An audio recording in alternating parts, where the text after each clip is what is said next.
let me get started real quick and just thank. I did it the other day or when I did but there's a lot of work seriously that goes in with our scouts and our coaches, and we were just kind of up there talking about the whole process, and as we're kind of working on some of these undrafted free agents. But I've been on teams where you're not in sync necessarily with the coaches and scouting at all times. It can be hard. Egos get in the way.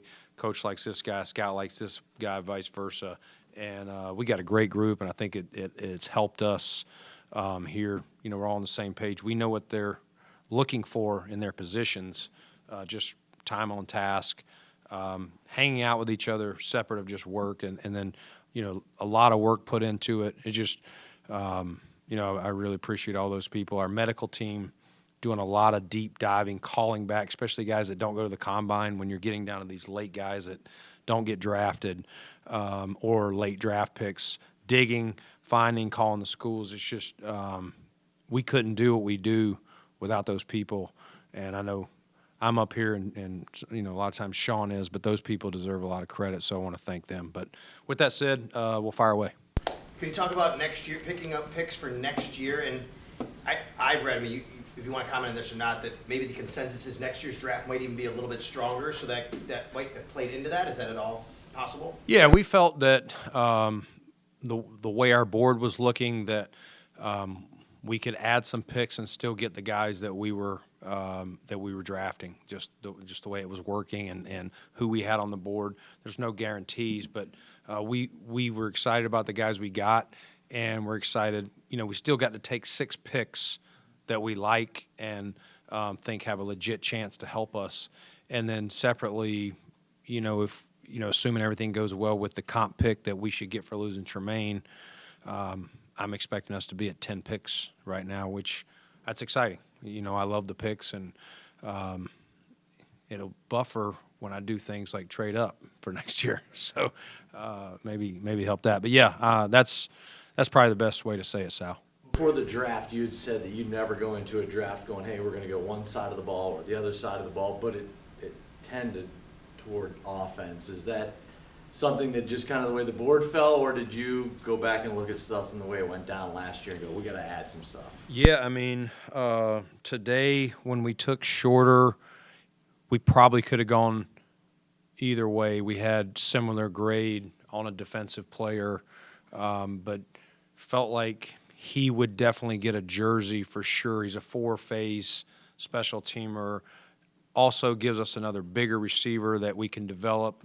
We thought there was a little more upside and a more sure bet of him, as long as he comes in and does what we expect, earning a jersey. So that kind of weighted it out. But it wasn't, I promise you guys, there was never, hey, we got to get offense this draft. It could have easily gone.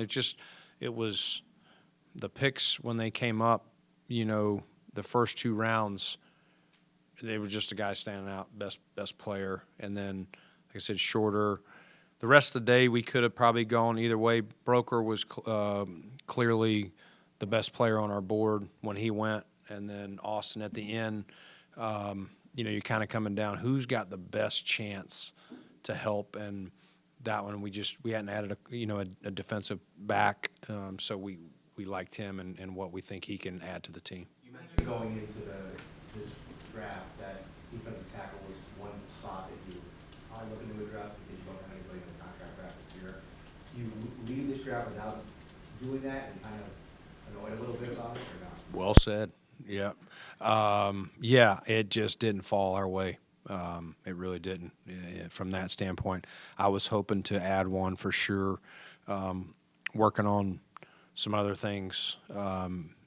Maybe we'll see if there's a veteran out there that we've talked to a couple people prior to the draft, and we decided to wait and see. But we'll see this coming week. I think we'll have a chance to add at least one veteran.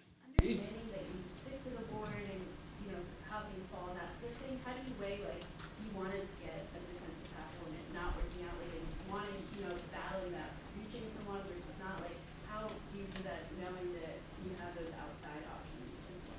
It's hard. It really is. But maybe it's right, maybe it's wrong. I don't know. I'm just wired what I've seen take good football players and don't reach down. If you put them there, you put them. That's where you value them. You've done all that work, and then on draft day, because it's not falling your way, it's easy to do. But I think if you stay disciplined, over time you keep yourself with a stronger roster. You start making exceptions here, there, filling need. Again, when you get to the very end of the draft, you are grabbing for need. Hence, corner, that we took late. That was more of a need. Like we definitely need to do this. But other than that, it was either the best player or it was tied with the best player. And you just, again, you follow the board. That's when I realized today that D tackle was not probably going to happen for us with a selection. Now, we'll work on undrafted guys, but that's when we got back in touch with some agents and started talking, and we'll see if we can get something done here in the next coming weeks. This draft class brings something to the table each year, right? So what are you expecting out of this year's draft class, given a 2-year window? Nothing crazy. Mookie just come in like we, adapt. These are all really good guys that all well spoken of from their school. None of them been in any kind of trouble. They're all, like I said, they'll fit into Buffalo community. Just come in here, and the guys that we've been able to bring in our first 3 picks. The rest of them will wait till they come in a couple weeks. But the message has been just come in, get to work, keep your head down, learn from the right veterans, and everything here is earned. And so we'll just no promises for starting roles, anything like that. But we think we got guys that will come in, and whether they start or whether they back up, or again, I've mentioned special teams, finding a way and explaining to them how they can earn a jersey. If you're not starting, you better be helping on teams, and that's how we, kind of do things here in Buffalo. Understanding how the draft board felt for you. Still, your first 2 real important picks were on offense, and that was a point of concern you had at the end of the season when you talked about, I would say we never put together a complete game. And a couple of weeks ago, we had Josh in here saying, I'm going to have to learn to adapt and change. So not, as broad as his shoulders are, he can't carry the whole load. Yeah. How important is it to give him some protection, and this guy who is has this different dimension to your offense, to maybe provide some kind of a spark, I guess? And how much does now the emphasis fall on Dorsey to make this work? Yeah, I think we came into the draft looking to, yes, are there ways to add protection up front? Again, free agency, we added McGovern, David Edwards to our group, and we had a chance to get, Osiris from Florida, and then Broeker today. So really thrilled with the guys we've added to some beef up front, and then we were looking for guys to add to our skill positions that can be matchups, and whether it's receiver, tight end, whatever it is, just a guy, another weapon to hey, you can't double Steph every play. Like if you do, we're expecting this guy to win his one-on-one matchup, or Gabe to win his one-on-one matchup. Again, Khalil Shakir, we got a lot of hope for him. I thought he really played well down the stretch when he had his opportunity. Hardy, Hardy's been really good when he's been on the field. He's had a couple of injury things that caught up with him in New Orleans, but if we can keep him healthy, he's a really fast guy. So we've just tried to look for different things, different pieces to use so that Dorsey and the offensive staff can come out and kind of be in multiple formations, multiple looks, different game plans. This week we need to air it out. This week we need to run it a little bit more, adding Damian Harrison, probably a more physical guy, James Cook in year 2, Naheem coming back from, he finished the season, 7-8 games with us, has the whole offseason to learn our offense, and then special teams. So all of it is to make it to where Josh can play quarterback and not feel like he's got to do everything, John. To your point, are you more With only 6 picks, does your drafted class, you think, have to be a little larger this year? And do you have like a ballpark number as to where you may have to come down on that numbers-wise? Yeah, well, you can go to 90. I don't expect us to go to 90 right now, Chris. We've marked guys that we would be excited about that we believe can come in here, either compete for a roster spot or be a really good practice squad. Other than that, I think we're going to end up, probably 82 to 85 by over the next, few days. Some of it will take a little time here. Also, we'll see if we can add a vet or two this week. So counting all that, but we're not going to be anywhere near 90. We were hopeful. There was a few guys that we were hopeful to be able to target in free agency that got selected. After our last pick, but you only have so many picks. There's only so much you can do. So we're working on that, and hopefully, I know the way social media, you guys will probably have it not long after we agree with some of these guys. Now that your linebacker group is settled, you take a look at your roster. Where do you see Terrell Bernard fitting in, Tyrell Dodson, even Bill Inspector, and how does the middle look now after losing Tremaine? Yeah, I mean, starting with Bernard, he'll definitely get a chance to compete for that Mike spot. So again, he'll do that. Spector will get a chance at that. Tyrell will get a chance for that. We know AJ can play in there, Klein, or play outside. Obviously, Matt's going to be an outside only guy, and Dorian, we'll see. We're not ruling out. We're still talking about maybe we'll look at him as a guy to get in there and compete at Mike. We just got to see how much we can get him called up to what it takes to run this defense. It'll be a big transition for him. Great young man. He's eager to try it. We'll see. At worst case, though, he would be an outside backer for us this year, and then we'll see next year. But yeah, all those guys that you mentioned, Bernard, Spector, Dodson, are all going to get in there and compete for that Mike linebacker, starting role. You mentioned Dorian there. I think going back to that pick, it was made kind of late last night. There is a pretty close physical profile match to Bernard. So could you maybe just describe what sets them apart, makes them different as players? Yeah, I would say Dorian he's an athletic. He's going to be a little bit faster, a little bit more speed. Bernard made a lot of plays at Baylor, off his instinct, feel, knowing where to be. Probably more in that AJ Klein mold. When AJ came out of Iowa State, maybe not as athletic as Tremaine was coming out, but just super instinctive. So yeah, size, is one thing, but instincts, feel, all that stuff. And so we'll see where Dorian is, but he was, he made a lot of tackles. I think I mentioned that last night. So we think we have very good competition in there, and we're not going to, predetermine who we think's going to win or not. Obviously, guys like Dodson has, separate of AJ, Dodson has the most experience here. He's got the most reps in the system. So you'd probably have to say he's the leader in the clubhouse. But these other guys are, the second-year guys, Bernard and Spector, are working hard, knowing their opportunity. And we had Dorian in here today. We'll get him up to speed as quick as we can. And when we get to camp, we'll know by then whether we're going to truly give him a chance at that mic or whether we'll just say, hey, year one, just learn the outside. Brandon, the word undersized seems to be thrown out a lot when, across a bunch of different positions. With linebacker in particular, it's been tagged like Terrell and Dorian. But have the parameters in your eyes maybe changed for what should be indicated as an undersized or traditional normal size for that position?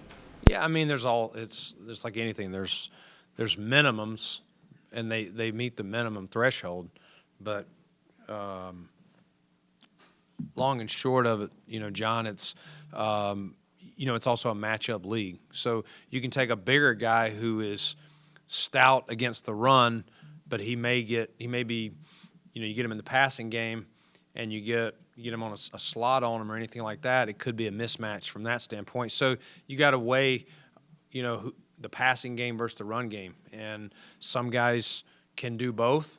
You'd love a guy who's athletic enough to match up and stout enough to be firm, when they're trying to run downhill on you. And so you're going to give up something here or there, but we're not worried about, the guys we have in there that are going to compete for Mike. what they're giving up, we think there's enough advantage for the other. If they're lack of size, we think they're going to be able to play the pass game. Are you comfortable with the players you have to compete for that next spot, or do you feel like that's one of the you would look for veterans? No, we brought in A.J. Klein as a guy who's done it. So I know everyone's concerned about it, but we feel that we have good guys that are working hard. We got a veteran defense around them, and yeah, there's going to be mistakes. Yes, if you expect them to come in and be Tremaine Edmonds week one, you're not going to get that. Tremaine played 5 years for us, went through a lot of reps, some ups and downs as a rookie, working his way. These guys are not going to be perfect, and if we expect that from them, we're setting them up to fail. And so I think we have to be fair to them that these are, sometimes guys on your roster are there as backups. Until you put them out there and give them a chance, you don't know. And so that's where we're at. We believe in these guys, and we're going to give them a chance. And I know you mentioned specifically defensive tackle, but if you look at a list of veterans that are still out there are some really big names. In your mind, are these players just kind of waiting to see how drafts fall to then be a little bit more picky? Is there value to be had with those players? I guess, what are the next steps for teams, and specifically you guys, with some of those bigger name players that are still out there? You talking about for defensive tackle? Just in general. Oh, in general? You look at the list, there's, especially in defense, defensive ends, edge rushers, linebackers, defensive tackles, there's a lot of people still out there. Yeah, I think, Matt, what happens is guys go through free agency and they're hoping for a certain deal or a certain situation. It doesn't come to fruition. And after a certain time, they're like, listen, I don't want to sign somewhere for a value that maybe the team can draft over me and push me out the door. Let me get through the draft and see where my best opportunity is to make it. And then, you got teams too, like we were doing, that are playing the comp formula that you don't want to pay over a certain number. So maybe guys are like, well, I'll see past the draft if some of these teams will offer more. And so I think that'll all happen, with whatever names you're kind of referring to there. Seems like, go ahead. Brandon, out of curiosity, when you guys decided to trade down a couple of times today, was that you initiating those conversations, knowing that there wasn't the value, or was that other teams coming up and saying, hey, would you be willing to move down? It was a little bit of both, and it's what we do every pick is we're working the phones. Brian Gaine and Terrence Gray sitting right to my right are the main guys working the phones, and we're lining up potential guys to trade back with, unless I've said, hey, in the case of Kincaid, let's see if we can move up. But even so, they're still working more of the trade back stuff. I'll kind of decide if I want to go trade up and call those teams. They're lining up, and as we get close, hey, we may have this team or this team if we don't want to pick.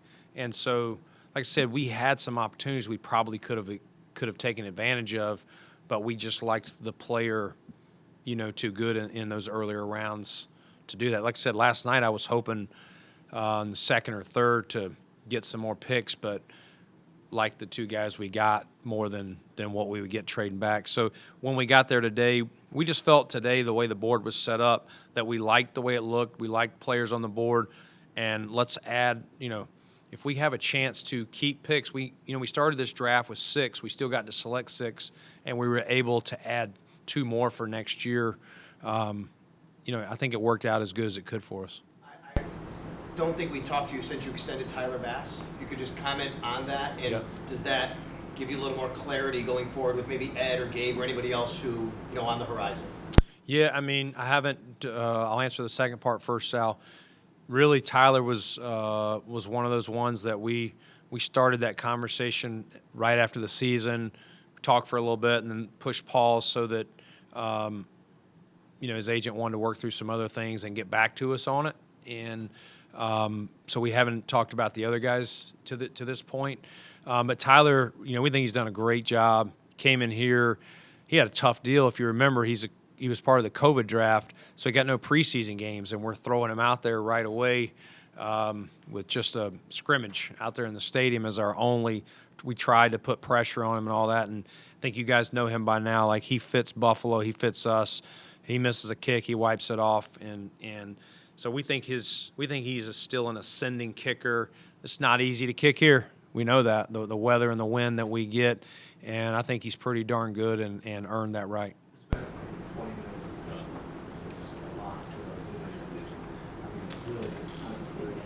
Where do you guys see him being?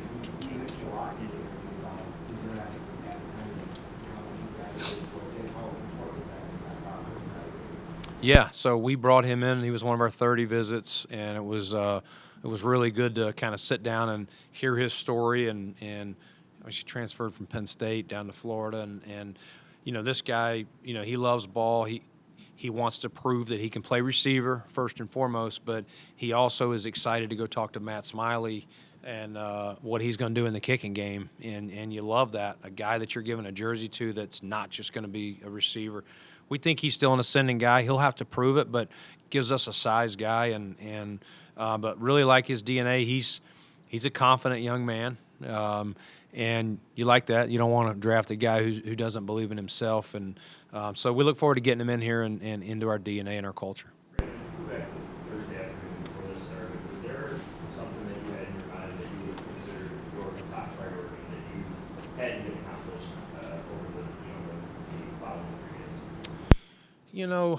I was hoping on offense that we would add a weapon. I really was.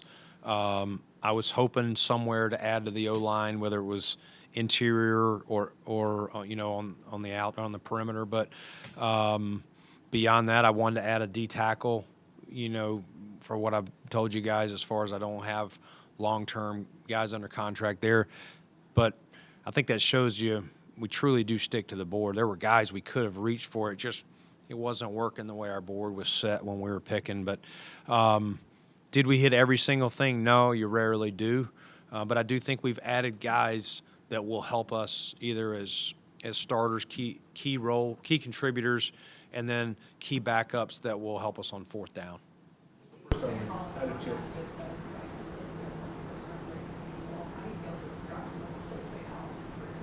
Yeah, I thought we got guys where we were valuing them, which I wasn't sure, especially early on, the way the board was kind of falling, Catherine. But that was part of why I was trying to today see if I could add some draft capital for next year. It wasn't definitely up top. It wasn't what we normally see, up at the top of the draft. And so I think some guys that normally might be on your board in the second round. We're getting pulled in the first round. We just didn't have as many grades. Some people had more than us, but I think but once you get to the day, people start going in a lot of different directions for what their team needs, how they do business. And so there were still good players. It just probably wasn't as heavy at the top. No, I was stockpiling to prevent myself or to protect myself when I trade up. This is the first time I've had a chance to ask about Aaron Rodgers entering the division.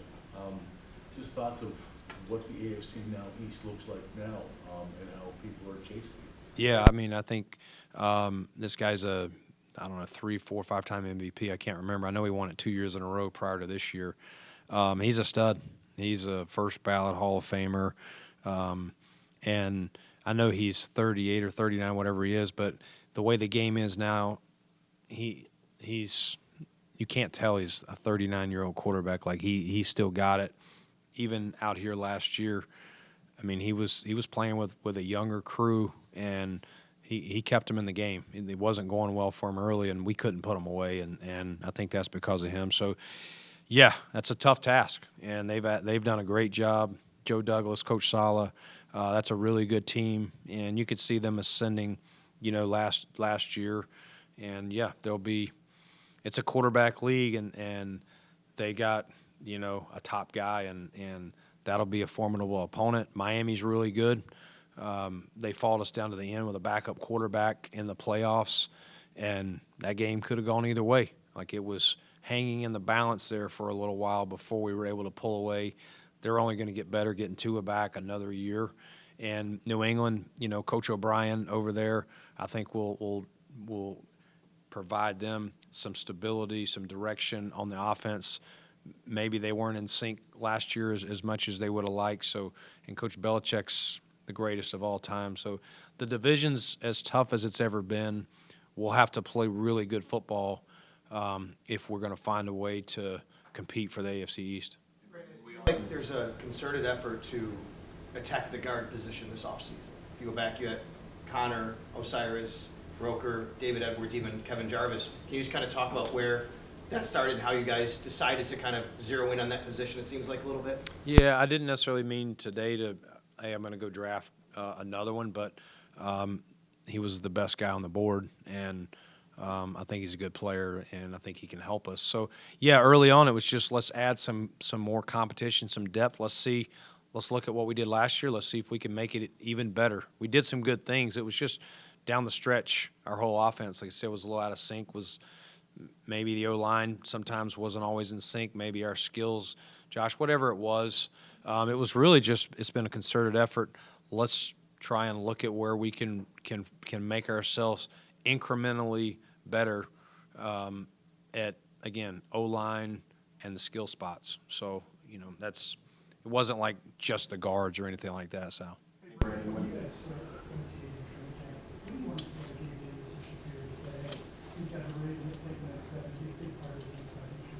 Yeah, I think I think again this will be Gabe's second year going in as a full-time starter. Before that, he had been a key role playing that 4 role inside outside. So he's naturally going to be better. And yeah, again, in defense of him, hopefully he doesn't roll his ankle and set himself back. Gabe's a really good player. Not everything went his way last year. I know no one is going to outwork Gabe Davis. I got a lot of confidence in him, and I think the other guys that we've added to the group will hopefully take some pressure off him and just let him be Gabe. And like I said earlier, I think Shakir, I got a lot of confidence in Khalil. The moment's not too big for this young man. He can play inside. He can play out.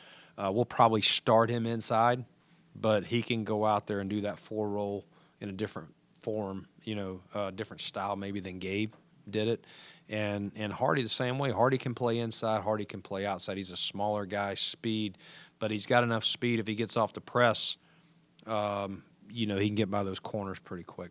Is there a possibility? When we bring up extensions, we haven't talked about it, we didn't have, but won't be able to talk about much as like that.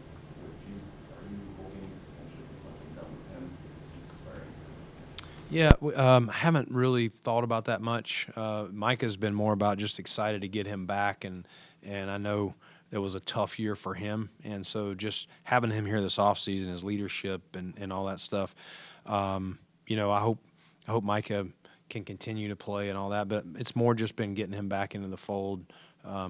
We haven't really approached that on either side. Is there a possibility that you would still look to find some veteran weapons for Josh? Veteran weapons for Josh. You talking about like receiver, running back, just any position? Yeah, I mean, listen, I'm always looking. If there's a player that we think can upgrade us, but again, it's got to be a player that would fit in our salary cap. We don't have a lot of money, Mookie, so I'm not sure who you're talking about, but whoever it is, they got to be willing to play for about $2 million. So if you find a good one, let me know. I will. I will. I said if you find a good one. You don't qualify.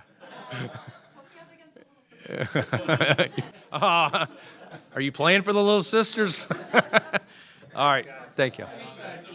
Broeker, is he a guard for you guys? He played a lot of left. He played some tackle, so I think we'll give him reps at both.